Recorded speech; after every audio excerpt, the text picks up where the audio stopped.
Alrighty, people. It is time for the first video ever that has some text in it. The last one that I put out was just me rambling for the entire time, and I realized that as much fun as that is for me and my mom to watch, there needs to be some more value in the content I'm putting out. So here's video number 2, and here to talk with you a little bit about how to go about thinking about buying, how to think about buying your first home and why it's really important, and a little bit of the pre-work that goes into it. I'm going to make this one short and sweet because there's a lot more good stuff to come, and these are building blocks, and I appreciate the patience and you're sticking with me. So first thing I want to stress going into this is that it's really important to strive at least, or at least consider and have a rational thought process around whether or not it's a good financial move to own your own home.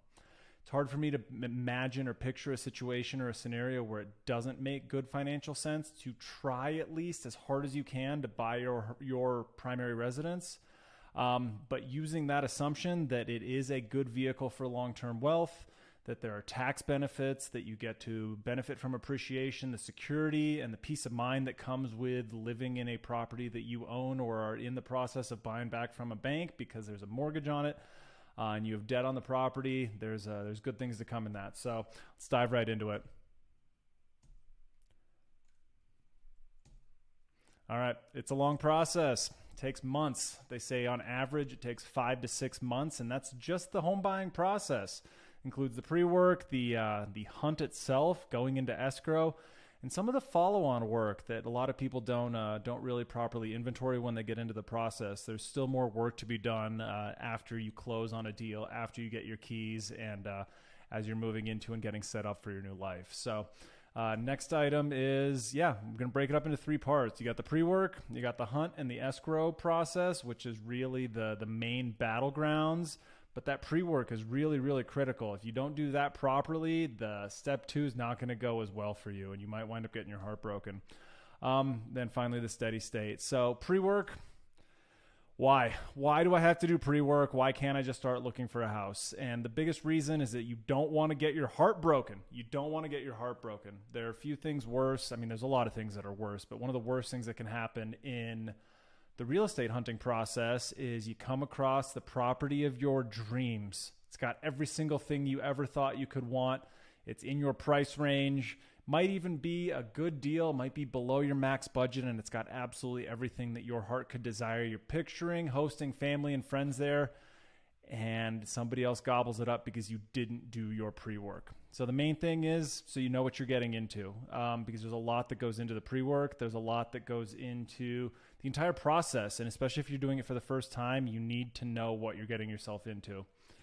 Next thing on the pre-work, going back to that heartbreak front, avoiding heartbreak, avoiding getting emotionally attached to a property, because there's lots of properties. I'll share my own personal story at some point.